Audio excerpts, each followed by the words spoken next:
Alright guys, one more video from the Trump Taj Mahal here in Atlantic City, New Jersey. DJ Expo wrapped today. I fly home tomorrow afternoon. So I'm going to go to bed, sleep in, get up, and travel home. And then I'm going to take a few days off because I'm spent. It was a great show, but it was a busy show. So here's something to watch in the meantime. And before I get into that, thank you to everyone who came to the show. Thank you to everyone who watched the videos that we posted and the photos I've posted on Facebook. Thank you for liking and commenting on them. If you took pictures with me here at the show, make sure I see them. Tag me on Facebook. I'd love to see them. Special thanks to all of you who came to the show for the first time. It was great meeting you. And, you know, all of you who gave me the opportunity to shake your hand, thank you. It means a lot. So, about what is on my mind tonight. I think it's fair to say that I've collected quite a few frequent flyer miles from the shows I've gone to over the last, I don't know, 6 or 7 years, I guess, maybe 5, 6 years. And I've met a lot of DJs from all over the world, you know, America, Europe, you know, wherever.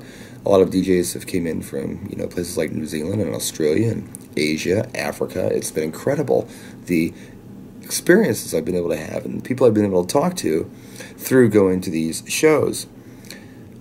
And I, you know, started DJing a pretty young guy. I was 13 at a skating rink. That was 1984. Do the math, that's how old I am. And I lived, like, pretty much in the same 25-mile radius. I still live in that same 25-mile radius since, you know, 1984. I've been there all along. So I started my career there, and up until about, you know, 6 or 7 years ago, that's all I really knew. But then I had these opportunities to start traveling and meeting people, and it's just been incredible. It's opened my eyes to a lot of things.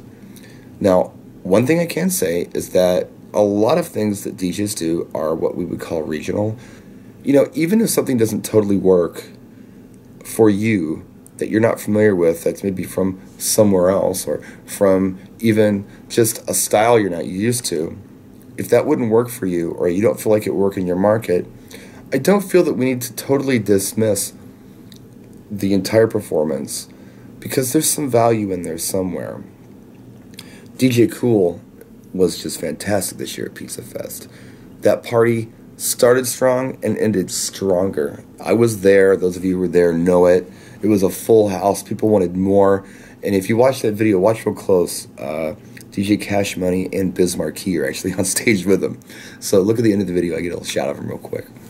At any rate, you know, some people look at Kool and say, wow, you know, what is this? It's screaming. What's going on? I don't understand this. You know, I saw Kool about 3 years ago, and, you know, I was right there. It was a little smaller venue that we had at a customer appreciation party in Vegas. And the guy moved me in a way that DJs aren't normally able to do. I'm an observer. I don't perform when I go to these shows. You know, it's just not something I'm interested in. And it's not really where I feel my place is. I'm not here to say, hey, look at me. A lot of guys love that. I'm not that guy. I'm just somebody to kind of observe and report.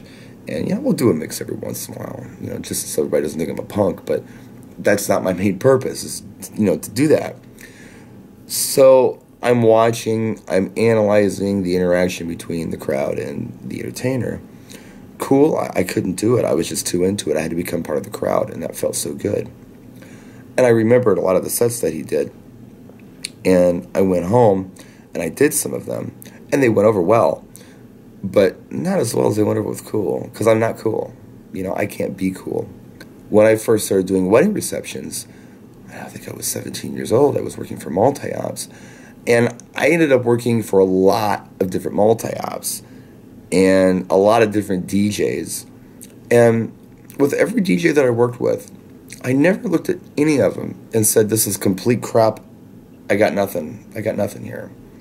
Everybody gave me a little something. Everybody gave me something to think about.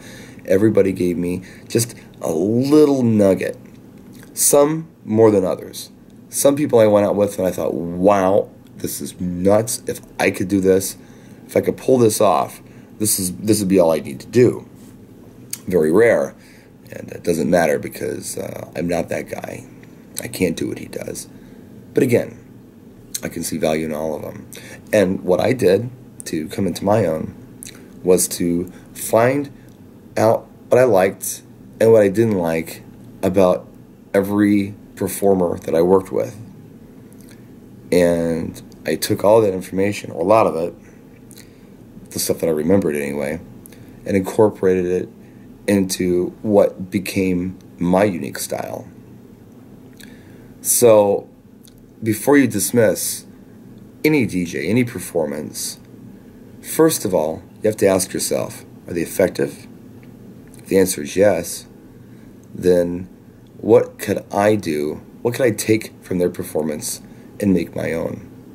Perhaps not the whole thing again. It might just be bits and pieces, but those bits and pieces add up, and they can make you a better DJ.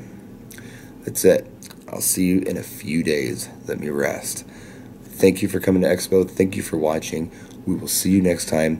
Practice and enjoy.